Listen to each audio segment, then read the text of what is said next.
जोहार, जय संविधान, जय जवान, जय जवान, जय जवान, जय जवान, जय जवान।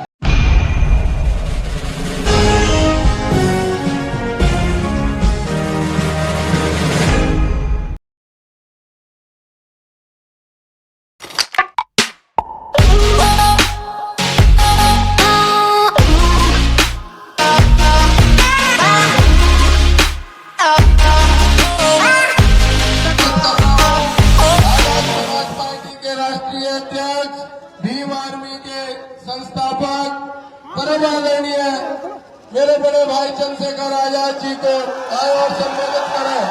देखो देखो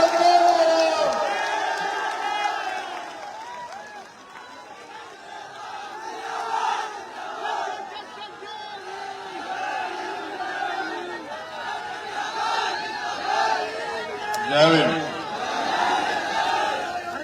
तो हम ठहरे अनुशासित व्यक्ति और हमें अपने लोग भी ऐसे ही चाहिए कि हमारे लोग भी अनुशासित हों। तो पहले तो बनाओ वो माहौल कि लगे कि अनुशासन है, तब तो हम रखें बात।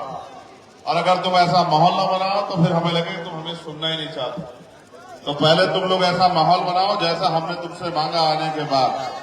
जब तक तुम ऐसा माहौल ना बनाओ और जब जब खराब करो तभी हम रुक जाएं, उसके बाद तब तक ना बोले जब तक तुम लोग वापस वैसा माहौल ना बना दो। और मीडिया के लोगों को रहने दो, तुम मीडिया मत बनो। तुम्हें ये मीडिया के लोगों को खड़े रहने दो, यहां तुम मत खड़े हो। तुम तो बहुत दिनों से खड़े ही हो, तुम्हें सुनता कौन है? बैठ जाओ, बैठो बैठो। अब कोई खड़े ना हो।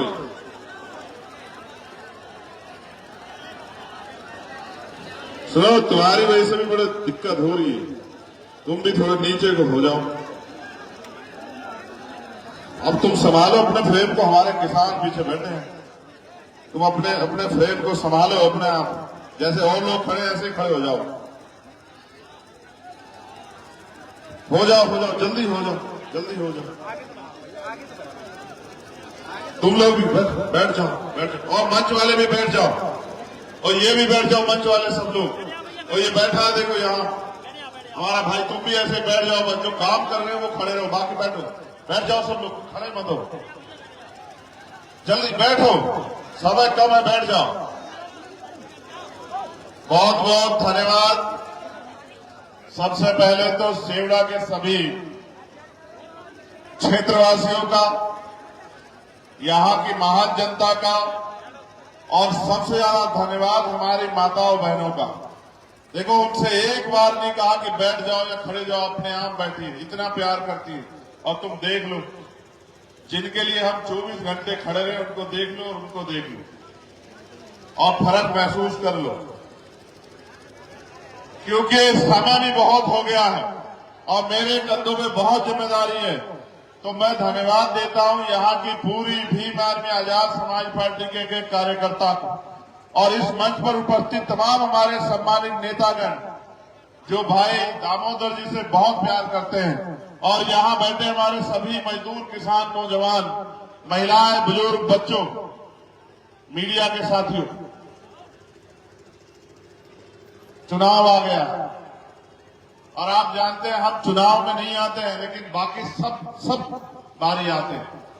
पहली बार आए चुनाव में, आपके भी बताओ, उससे पहले आए क्या चुनाव में? बताओ नहीं, मगर ये भी बताओ कि पूरे देश में अगर कहीं आपके ऊपर कोई जुल्म हुआ हो तो क्या पीछे रहे हैं क्या? बताओ। तुम लोग गड़बड़ कर रहे हो, तुम लोग बैठो, तुम लोग और जिम्मेदारी समझो। गैर जिम्मेदार हो जाओगे तो फिर नुकसान होगा तुम्हारा। अब तुम देख लो, तो समय समय पे भारत की धरती पे जन्मे सभी संतों, गुरुओं, महापुरुषों को नमन करता हूं।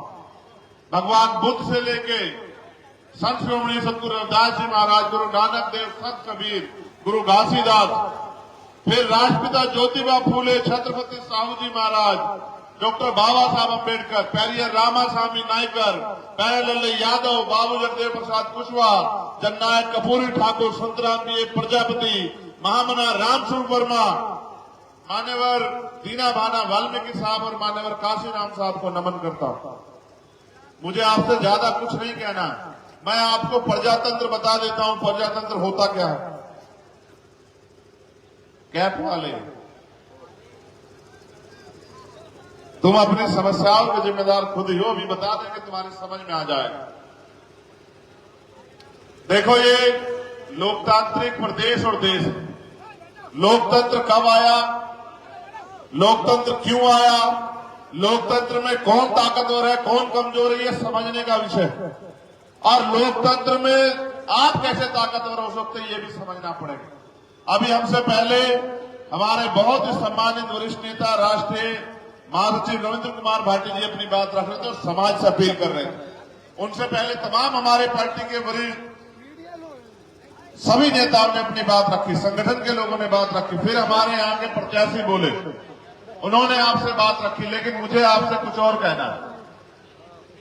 ये देश राजा महाराजाओं के हाथ में था, राजतंत्र में था, और राजा महाराजा जो कह देते, राजा अगर दिन रात को दिन कह दे तो जनता को भी रात को दिन कहना पड़ता था। राजा अगर दिन को रात कह दे तो प्रजा को भी दिन को रात कहना पड़ता था, क्योंकि अगर रहना था उनके प्रदेश में, उनके राज्य में, तो उनके हिसाब से चलना था। फिर एक ऐसा उजाला निकला, एक ऐसा सूर्य निकला, एक ऐसे रहबर पैदा हुए जिनको हम डॉक्टर बाबा साहब अम्बेडकर के नाम से जानते हैं। उन्होंने जो अपमान पूरे जीवन में सहा और अपने 4-4 बच्चों की कुर्बानी देके हमें हमारे पैरों पे खड़ा करने के लिए अंग्रेजों से लड़ाई लड़के अपनी एक एक बात को उन्होंने और उनके साथियों ने अंग्रेजों के सामने जिम्मेदार से रखे इस देश में शोषित वंचित वर्ग के अधिकारों के लिए लड़ाई लड़ी। और एक दिन ऐसा समय आया कि देश आजाद हुआ और भारत में लोकतंत्र स्थापित हुआ। जब मिला वोट का अधिकार तो सब लोग चले गए विरोध में। कोई कहता वोट का अधिकार उसको मिले जो जमींदारी करता है, कोई कहता उसको मिले जो व्यापारी है, कोई कहता उसको मिले जो बहुत पढ़ा लिखा है, कोई कहता उसको मिले जो लगान देता है। डॉक्टर बाबा साहब अम्बेडकर ने कहा कि अगर चंद लोग फैसला करेंगे कि उनका नेता कैसा होगा, उनका विधायक कैसा होगा, उनका सांसद कैसा होगा, तो ये लोकतंत्र नहीं होगा। अगर पूरी जनता फैसला करेगी और जनता जिसके पक्ष में ज्यादा होगी, जिसको वोट ज्यादा देगी, वो अगर इस तरह से चुना जाएगा तो फिर माना जाएगा कि भारत में लोकतंत्र। सम्मानित साथियों, ऐसा ही हुआ। आपको जानकारी भी तो नए नौजवान लोगों को नहीं होगी, इसलिए आपसे कह रहा हूं। पहले वोट देने की उम्र थी 21 साल, फिर इसमें चेंज हुआ और वोट देने की उम्र तय हुई कितनी? 18 साल। पहले 18 साल का व्यक्ति नहीं दे सकता था, फिर ये अधिकार आया, दोबारा से इस पे चेंज हुआ। 18 साल का व्यक्ति बालिग माना जाएगा, वो वोट देके सरकार चुनेगा। आज हमारे बहुत सारे नौजवान हैं जो 18 साल पार करके पहली बार वोट देने जाएंगे। फैसला आपको करना है। देखो, हम राजतंत्र में दूसरे लोगों के डंडे से हाके जाते थे। गांव में बैठा एक जमींदार डंडा उठा देता, हमारे लोग कमजोर किसान पीछे हट जाते। और क्या क्या नहीं सहा आपने। इतिहास का आधार होगा, तुम्हारे जख्म क्रोध होगा तो यही रो पड़ोगे। मेरी बात को याद रखना। भारत में ऐसी व्यवस्था है कि मेरे सूरवीरों, मेरे बहादुर योद्धा, सुनो, देवदासी प्रथा थी कि महिलाओं को दान किया जाता, बच्चियों को, और मंदिरों में धार्मिक स्थलों पर उनका शोषण होता था। आज भी चलिए इतिहास गवाह पढ़ना। महिलाओं को तन ढकने का अधिकार नहीं था, विधवा विवाह नहीं होता था, बाल विवाह होता था।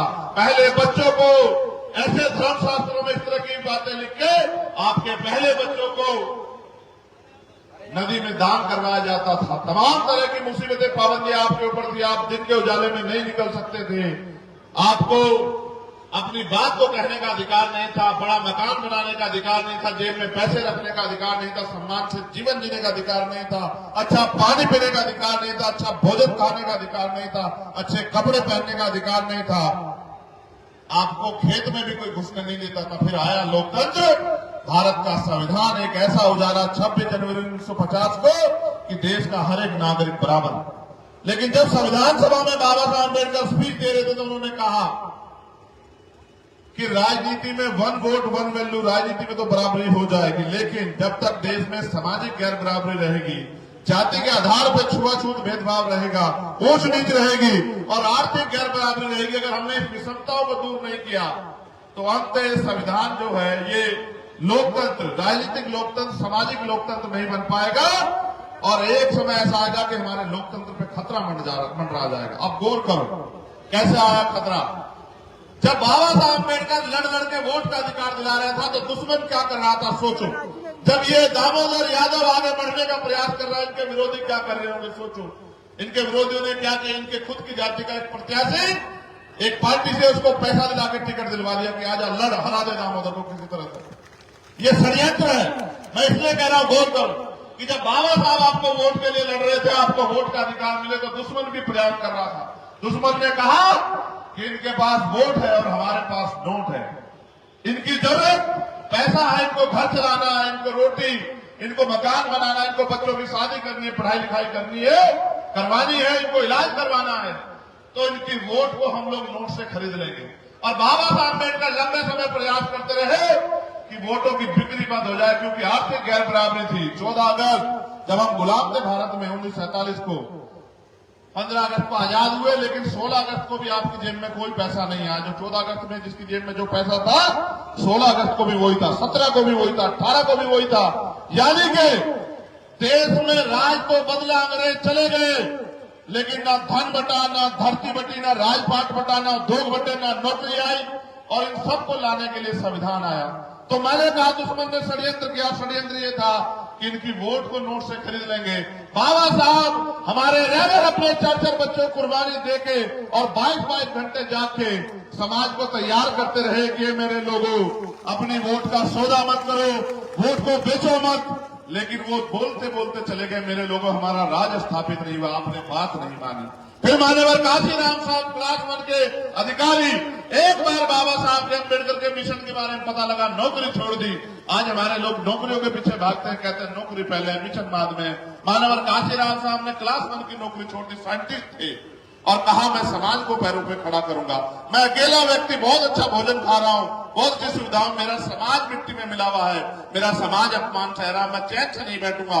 गली गली निकले, आपके क्षेत्र में आएंगे सेवड़ा के मेरे लोगों, और लोगों को जाके समझाया कि उठ जाओ, खड़े हो जाओ। और एक नारा देते थे वो कि वोट की रक्षा बहन बेटी की रक्षा की तरह करनी है। कैसे करनी है, कैसे करनी है बताओ। उनका उद्देश्य क्या था कि बाबा साहब अम्बेडकर जो पीड़ा महसूस करते थे कि वोट हमारे पास है, नोट इनके पास है, ये हमारी वोट को नोट से खरीद रहे हैं। उन्होंने नारा इसलिए दिया कि लोग वोट को बेचना बंद करें और वोट की शक्ति समझे। और एक समय आया कि लोगों ने वोट बेचना बंद कर दिया, और एक समय आया कि हम राजनीतिक रूप से ताकतवर होने लगे। दुश्मन ताकतवर है, समझदार है। फिर उसने करा क्या, इस बात को भी समझ लो। उसने कहा भाई अब देखो काशीराम जैसा एक आदमी आ गया है जो तोड़े से टूट नहीं रहा है, जो डराए से डर नहीं रहा है, जो खरीदे से खरीदा नहीं जा रहा है, अब कैसे करोगे। उन्होंने कहा अब तक हम वोट खरीदते थे, अब वोट की गठरी खरीदेंगे। अब हमारा आदमी इनकी पार्टी में जाएगा, वहां से टिकट लेगा, वोट इनका लेगा और काम हमारा करेगा। और अब ऐसा ही होता है। दामोदर यादव को प्रत्याशी हमने क्यों चुना पता है आपको? सिर्फ इसलिए नहीं चुना कि ये विधायक बन जाए, इसलिए चुना क्योंकि ये नेता नहीं, ये लीडर है, ये लड़ता आ रहा है, हमारे गैर मौजूदगी में लड़ता आ रहा है। और मैं ये मानता हूं कि अगर आपके बीच में एक लीडर खड़ा हो गया तो एक के पीछे एक इतने लीडर तैयार होंगे।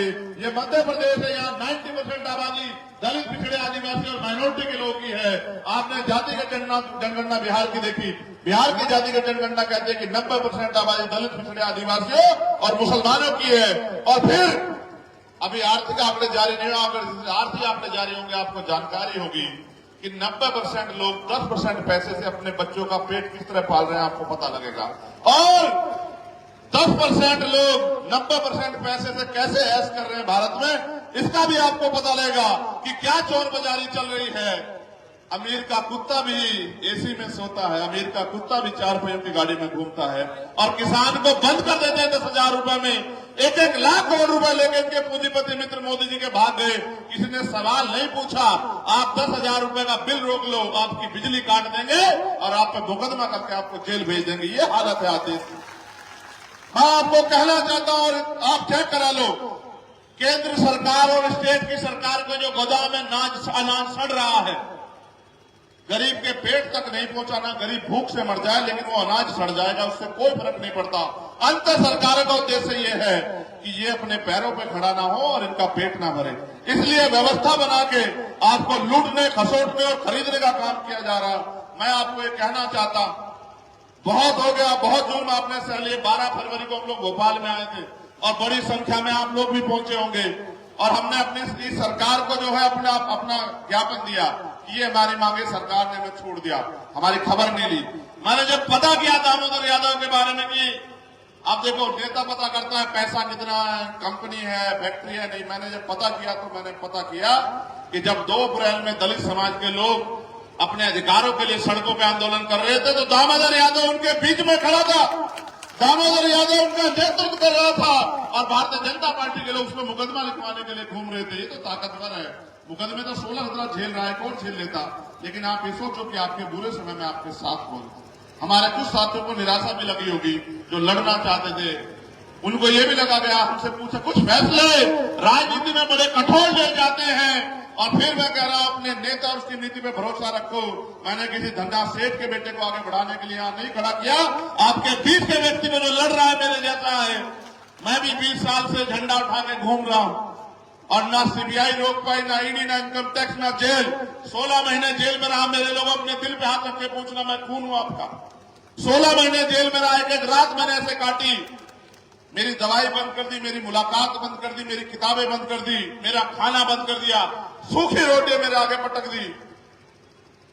और मैंने याद किया अपने महापुरुषों किस तरह से हमारे लोगों ने जीवन बिताया। मैं डटा रहा लेकिन हिम्मत नहीं हारी। एक रात मैंने सोच के काटी, अगर मुझे मौका मिलेगा तो ऐसा इतिहास लिखेंगे जिसको सदियों सदियों पढ़ा जाएगा, ऐसा इतिहास लिखेंगे। और मेरा अपराध ये है मेरे लोगों कि मैंने रानी के पेट से जन्म नहीं लिया। मैंने किसी मुख्यमंत्री, किसी मिनिस्टर, किसी विधायक, एमपी के घर में पैदा नहीं हुआ। एक प्राइमरी स्कूल के हेडमास्टर का बेटा हूं, आपके जैसे घर से आता हूं, मगर मेरी मां रानी से कम नहीं है। जिसने मुझे पैदा किया वो रानी से कम नहीं है। मेरी ये जो माँ बैठी है, बहनें, रानियों से कम नहीं है। ये मेरा अपराध है, इसलिए मैं ताकतवर लोगों की नजरों में चुभ गया। उनको लगता है अगर ये गरीब का बेटा खड़ा होगा। आप मुझे अपने जिम्मेदारी से बताओ, अगर चंद्रशेखर आजाद ताकतवर होगा तो क्या आप ताकतवर होंगे नहीं होंगे? बताओ।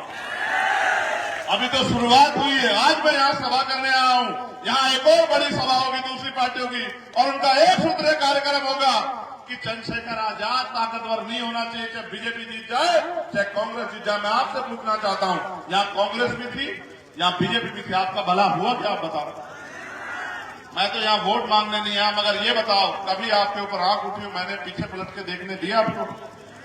आज अगर आप मुझसे प्यार करते तो मैंने कुछ दिया थोड़ा ही आपको, बस आपके लिए मेहनत करके प्यार कमाया। और जब मैं इनकी सीबीआई इनकम टैक्स से नहीं रुका तो इन्होंने मेरे ऊपर गोली चलवा दी। मैं 4-4 गोली खा के बैठा हूं, लेकिन मैं तीसरे दिन गया था भरतपुर ये बताने के लिए कि शेर का बच्चा हूं, हटूंगा नहीं। विशेष बात को याद रखना, डॉक्टर बाबा साहब अम्बेडकर का सिपाही हूं, हौसला नहीं दिखाने दूंगा। और याद रखना, अगर एक चंद्रशेखर आजाद जाएगा तो लाखों चंद्रशेखर आजाद तैयार हो गए देश में, तुम रोक नहीं पाओगे।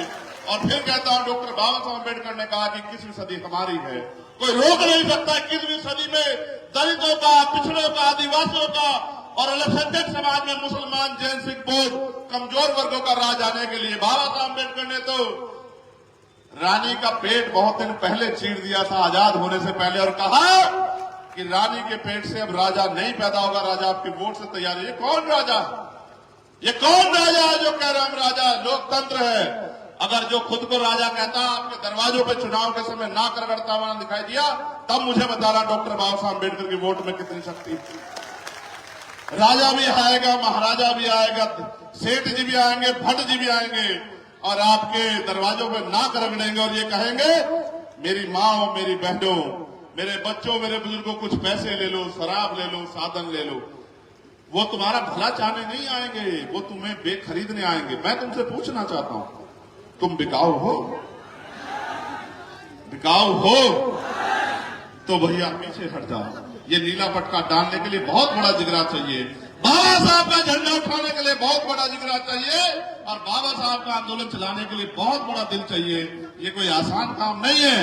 हमारे सामने का अभी ये बैठे हुए, ये खड़े हो जाओ, खड़े हो जाओ।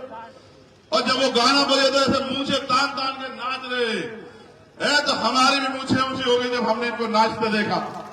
ये नीला झंडा ये बाबा साहब अम्बेडकर ने हमें दिया, और हमने बहुत प्रयास किया मेरे लोगों कि जो पुराना दल है हम एक हो जाए, लेकिन हमारी गलती इतनी ऐसी है, एक तो हम गरीब परिवार से आते हैं, दूसरी हमारे स्पीड ज्यादा है, समझ रहे हो। यही हमारे लिए अगर होते थोड़े बेवकूफ टाइप, थोड़े लालची पैसा कमाने वाले विधायक बनने वाले, तो सब रख लेते। सबको पता है, देखो जिसके पास समस्या है उसको कोई बुरा नहीं कह रहा, उसका कोई विरोध नहीं कर रहा है, जिसके पास सोल्यूशन है उसका विरोध कर रहा है। और हमारे पास सोल्यूशन है। एक बार मौका दे के देखो, आपने सबको दे दिया बेहतर शिक्षा हर गरीब के लिए, हर परिवार के लिए सुलभ शिक्षा। अगर डॉक्टर, इंजीनियर, आईएएस, आईपीएस बनना चाहता तुम्हारा बच्चा, तुम्हें जमीन नहीं बेचनी पड़ेगी, किसी आगे हाथ नहीं फैलाना पड़ेगा, कोई कर्ज नहीं लेना पड़ेगा। ये जवाब दे के जाऊंगा यहां से आपको। अगर बहन बेटी की शादी करनी हो तो किसी की तरफ उम्मीद से नहीं देखना पड़ेगा, गिरवी नहीं रखना पड़ेगा आपको। और अगर बढ़िया इलाज है, मैंने तो खोया अपने पिता को, मेरी जेब में पैसे होते, मैं भी धंधा सेठ का बेटा होता तो बचा लेता अपने पिता को। जिस दिन आप पे पड़ेगी होगी, आपको याद आएगी कि आपका पिता बीमार होगा, आपका भाई बीमार होगा, माँ बच्ची बीमार होगी, बहन, और आपके जेब में पैसे नहीं होंगे तो मेरी स्थिति में आ जाओगे, आपको याद आएगा। मैंने अपने पिता को खो दिया, मैंने उसी दिन तय कर लिया था किसी गरीब को आंसू नहीं बहाने दूंगा। लेकिन याद करो यार, हम हजारों की संख्या में यहां इकट्ठा हुए दामोदर, कई बार तुमने इससे बड़ी बड़ी भीड़ जुटाई होगी, मगर शक्ति किस चीज में इनको ये पता नहीं है। शक्ति वोट से मिलती है, भीड़ से नहीं मिलती मेरे लोगों। अगर आपने एक एक वोट दामोदर भाई के पक्ष में डाल दी तो फिर आप शक्ति विहीन नहीं रहोगे, फिर आप शक्तिशाली हो जाओगे। वरना मेरी सभाओं में आते रहो, खूब नारा लगाते रहो। मैं रास्ते में रुका, गुजर समाज के बहुत सारे लोग थे, जय भीम जय मीर बोल के नारे लगा रहे थे, माला घेरे थे। मैंने उनको भी समझाया कि माला मेरे गले में कितनी डाल दो, कुछ नहीं होगा, बहुत नारे लगा लो, कुछ नहीं होगा, जब तक आप गली में निकल के, गांव में निकल के, और जो रूठे नाराज लोग हैं उनको तैयार करके अब एक एक वोट आजाद समाज पार्टी के समर्थन में, और केतरी निशान पे 17 तारीख को नहीं डालोगे तो चंद्रशेखर आजाद को गोलियां खानी पड़ेगी। क्योंकि जब तक मेरे पास ताकत नहीं होगी तब तक मैं गोलियां तो खाऊंगा। लेकिन सोचो, अगर हमारे पास ताकत होगी तो कोई आप पे गोली चला देगा क्या? आप बताओ। मेरा छोड़ो, चलो छोड़ो, मरना है चंद्रशेखर आजाद को, जब वो इस मिशन में निकला है, बहुत सारे हमसे पहले चले गए। आप मुझे बताओ, आपका भविष्य क्या है इस देश में? जब संविधान नहीं होगा, जब लोकतंत्र नहीं होगा, जब वोट का अधिकार नहीं बचेगा, आपको कौन कुर्सी देगा? कमजोर किसानों के बच्चों, बताओ आपको कौन बैठना देगा? आपको कौन दफ्तरों में घुसना देगा? आज पैसे वाले लोग 1 महीने में आपके दोस्त बनेंगे। उनसे पूछो, 4 साल 11 महीने कहा थे जब चंद्रशेखर आजाद की चमड़ी उतारी जा रही थी आपकी लड़ाई लड़ने के नाम पर, तब वो कहां थे? आज वो आपको रिश्तेदार बनने का प्रयास करेंगे, आपको याद दिलाएंगे, कुछ नहीं दिलाएंगे। वो आपके 1 महीने के मित्र हैं। आप ये बताओ, 1 महीने वालों के साथ हो या परमानेंट वाले के साथ हो? आप बताओ मुझे। फिर मैं दूसरी बार आपकी सभा में तभी आऊंगा जब अब की बार मैं आऊं तो यहां से वहां जिधर मैं देखूं उधर समुद्र जैसा माहौल मुझे दिखना चाहिए, जैसा आपने भोपाल में मुझे दिखाया था। बताओ, दिखाओगे नहीं दिखाओगे? देखो, लोकतंत्र है, जिनका वोट है उनका राज होना चाहिए, बस इतनी सी बात। वोट किसके पास है? हमारे पास। राज किसका होना चाहिए? अभी किसका है? दुश्मन से उम्मीद करते हो कि किसानों को अच्छी फसल के दाम देगा? दुश्मन से उम्मीद करते हो तुम्हें न्यूनतम वेतन देगा? दुश्मन से ये उम्मीद जरूर करो कि अगर तुम मेहनत मजदूरी करके वेतन मांगने जाओगे तो तुम्हारी खाल खींच के घुस बढ़ देगा। दुश्मन से ये उम्मीद तो करो, मगर दुश्मन से ये उम्मीद मत करो कि वो आपका पेट भरेगा। अगर अपना पेट भरना, अपने समाज को पैरों पर खड़ा करना है, और अगर आपको यहाँ ताकतवर बनना है मेरे लोगों, जो आपने 5 साल ना धूप देखी, ना दिन देखा, ना रात देखी, ना आंधी देखी, ना तूफान देखी, क्या मैं जानता नहीं हूं छोटे छोटे साधनों में किस तरह से हमारे लोगों ने लड़ाई लड़ी है। इधर जब मैं सुन रहा था ना तो इसकी भैया की भाषा जो है ना, यहां से मुझे वो याद आ रहे थे। वो कौन से बाबा आपके यहाँ, बागेश्वर वाले वो मुझे याद आ रहे थे इनकी भाषा से। जब ये बोल रहे थे तो हम वही पकड़ के शुरू किए। सर पे हाथ रखने से जिंदगी बदले ना बदले, लेकिन बटन दबाने से जिंदगी बदलेगी, ये बात आप याद रखें। मैं किसानों से भी पूछना चाहता हूं, आप चाहते हो दामोदर यादव आगे बढ़े? देखो मेरी बात सुनो, जातियों को तोड़ के नहीं, जातियों को जोड़ के जीत सकते हैं। एक जाति से कामयाब नहीं हो सकते हैं। आप अपनी पूरी 100% लगाना, ये इधर से अपना 100% लगाए, उधर से किसान 100% लगाए और ऐसी मिसाल कायम करना। देखो याद रखना, बहुत चारों तरफ अंधेरा, एक जुगनू जला दो अपने जिले में, बस तुम दतिया में, और दामोदर यादव को भेज दो विधानसभा। अब मैंने कहा कि मैंने विधायक नहीं देखा दामोदर यादव, मैंने देखा कि वो लीडर, और अगर उसको मौका मिला तो उसकी छाव में हजारों लोग, तो क्या हमारे छाव में हजारों नेता तैयार नहीं हुए? क्या बताओ आप मुझे? और अभी तो यहाँ भाटी जी और हम और दामोदर भाई और तमाम हमारे नेता यहाँ बैठे हैं। अभी तो देखो ये गठजोड़ क्या कमाल करके दिखाएगा, आप ध्यान रखना मेरी बात, ठीक है? इसलिए आपसे आग्रह करूंगा, क्या निशान है आपका, जरा जोर से बताओ। असल समस्या कहां है कि पता है? इनके साथ। अभी तुम्हारी जिम्मेदारी ये है कि तुम्हें घर में जाके माओ बहनों को बताना निशान क्या है, ठीक है? नहीं बताओगे तो वो जाएंगे तो चंद्रशेखर को ढूंढने, मगर ढूंढेंगे कहां? ईवीएम क्या चंद्रशेखर मिलेगा क्या? ईवीएम में क्या मिलेगा? देव देव सुनो, ये दामोदर भाई बताए ना कि केतली निशान क्यों रखा, हम बताएं। एक चाय वाले ने पूरा देश बेच दिया है, हमने उसकी चाय की दुकान बंद करनी है, ठीक है? जो देश सलामत रहे, समझ रहे नहीं समझ रहे हो? देश नहीं बिकने देना, ये देश हमारे महापुरुषों के बलिदान पर टिका। और सुनो, ये केतली कुछ जैसा नहीं लगता, चिराग जैसा, अलादीन का चिराग बचपन में देखे हो तुम सब लोग, लगता है नहीं लगता है? तुम इसको दबा देना जोर से, और इसमें इसको जब तुम दबा दोगे तो कौन निकलेगा तुम्हें पता है? अभी निकल जाए रविंद्र भाटी तो चिंता मत मानना, और निकल जाए दामोदर यादव तो भी चिंता मत मानना, और निकल जाए चंद्रशेखर आजाद तो चिंता मत मानना। तुम जिसको भी कह दोगे, और क्या कहता था वो, टीवी में सुना है ना कि क्या हुक्म मेरे। अब अगर अपनी समस्या पूरी करवानी तो फिर, और अगर समस्याओं में रहना है तो फिर कुछ भी दबा देना। अब ये बताओ, ये वोट का अधिकार बिकने के लिए मिला है, गुलामी की बेड़ियां काटने के लिए? तो इस बार काटोगे नहीं काटोगे, बताओ। मैं अपने नौजवान भाइयों से कहना चाहता हूं, रोजगार मिल रहा है क्या? जेब में पैसे है क्या? सुनो इधर देखो, देखो क्या दिखाएं पता? कुछ दिखाएं इसमें खास है, चमड़े की है, चमड़े की। कारण बताएं क्या है? ये चमड़ा हमारे शरीर पे भी है। अब चमड़ा चाहे सर पे रखने के काम आए या पैर में, अब तुम तय करो। अब हम तुम्हें बता दिए सारी बात, अगर कर दिए गलती तो फिर खाल खींचेगी, दुश्मन खींचेगा।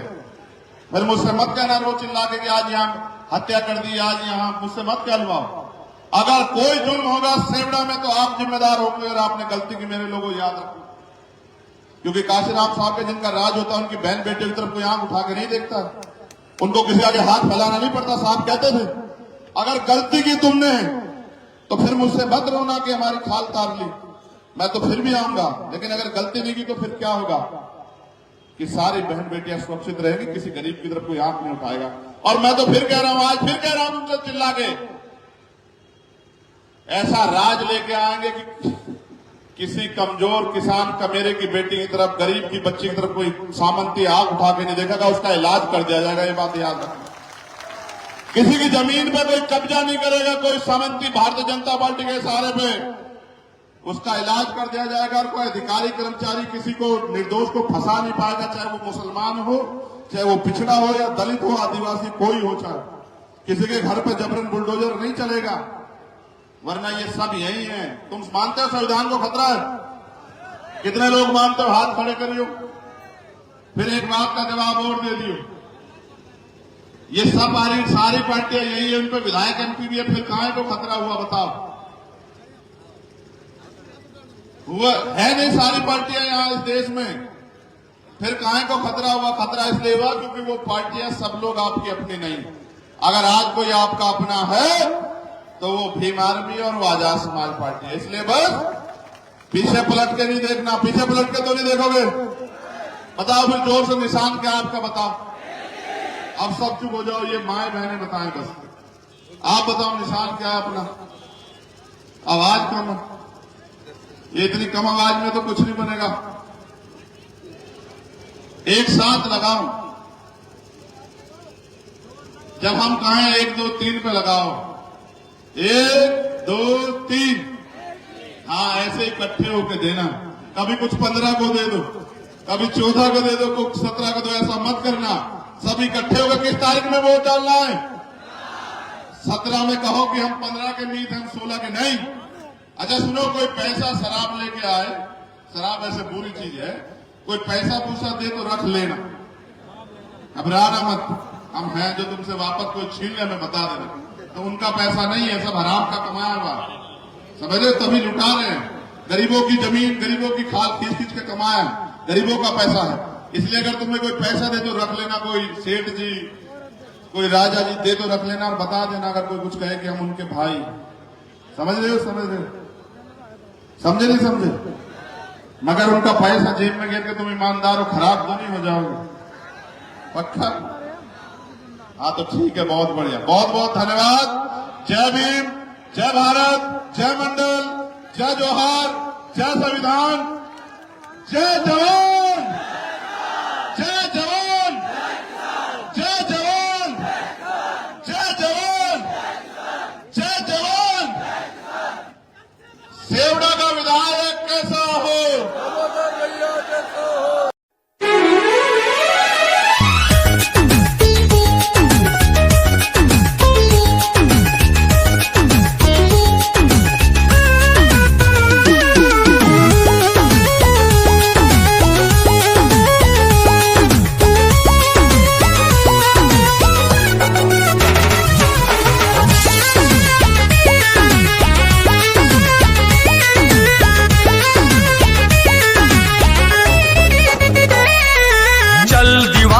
चलता चल, चलता चल तू चलता चल।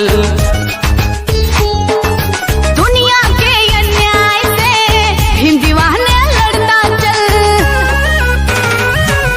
चल दीवाने चलता चल, चलता चल तू चलता चल। दुनिया के अन्याय से भीम दीवाने लड़ता चल।